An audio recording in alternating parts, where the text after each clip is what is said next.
Let's talk about weather once again because hurricane season is going to begin on Sunday. That is June 1st. And we always are on your side and we want to make sure you're prepared as the season is expected to be very active. Meteorologists Dana Wilson and Nick Gibson from the American Red Cross showing you how to go ahead and make that home hurricane kit so that you can stay weather prepared.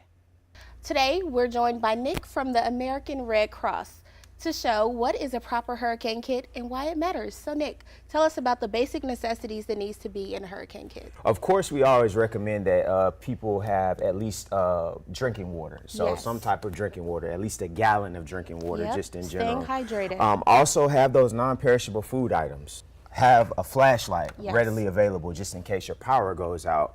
Always have batteries as well that can go with that flashlight or anything else potentially that battery might need to be used for, or batteries. Super This right important. here is very important as well. This is a family first aid kit. Yes. Make sure that when it comes to your emergency kit, you have one of those in there as well. We recommend that you have your medications, also any important documents. And I would say last but certainly not least, always have a radio readily Yes. available. We have on our online website, you can visit redcross.org, Yes. and all of this information is readily available for you in order to build and start one of your emergency kits.